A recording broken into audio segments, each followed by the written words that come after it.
নমস্কার বন্ধুরা, আমি অনামিকা। আমার একটা ব্লগে আপনাদের অনেক অনেক স্বাগত।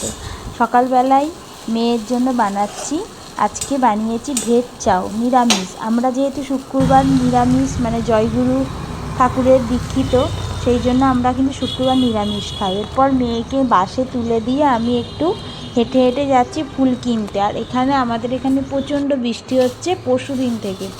ফুল নিয়ে এসে ফুলটা রেখে দিলাম। তার আগে ফুলটা রেখে দেওয়ার পর আমি এখানে চা বানিয়েছিলাম, কারণ একটু না চা খেলে ঠিক যেন হচ্ছে না। এরপর পুজো টুজো করে এদিকে রান্না বসিয়ে দিয়েছি। আজকে যেহেতু শুক্রবার, আজকে ভাবলাম একটু হালকা পাতলা রান্না করি। সয়াবিন আলু, কটা পটল পড়েছিল, সেই দিয়ে একটু হালকা মতো ঝোল রান্না করেছি, যেটা খেতে কিন্তু ভালো হয়েছিল। এরপর আলু সিদ্ধ দিয়ে দিলাম ভাতের মধ্যে। আজকে একটু আলু সিদ্ধ ভাতের সঙ্গে খেতে ইচ্ছা করছে, তাই দিয়ে দিয়েছি। এদিকে হয়ে গেছে তরকারিটা, আর ওইদিকে রাতের জন্য রেডি করছি। এটা হচ্ছে ডাল মাখনি করব। নানা রকমের ডাল ভিজিয়ে রেখেছিলাম গত রাতেই।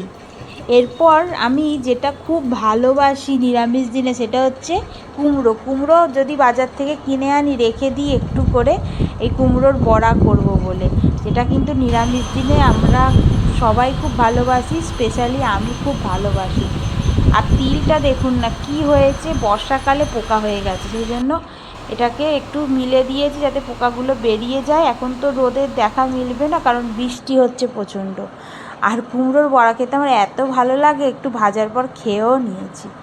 এরপর ভাতটা বেড়ে দিচ্ছি বাবাকে, মানে বাবাকে আগে খেতে দিয়ে তারপর আমি, মেয়ে, হাজব্যান্ড খাই। যেদিনকে ওর ডিউটি থাকে না সেদিনকে একসাথে খাই, না হলে তো ও বাইরেই খেয়ে থাকে। এইভাবে আজকের ব্লগটা আপনাদের সঙ্গে শেয়ার করলাম। আজকের পুরো ব্লগটা কেমন লাগলো জানাবেন, আর আজকে রান্না বান্না কেমন হয়েছে নিরামিষ দিনে সেটাও কিন্তু জানাবেন। সবাই ভালো থাকবেন। আবারও আসবো একটা নতুন ভিডিও নিয়ে খুব শিগগির।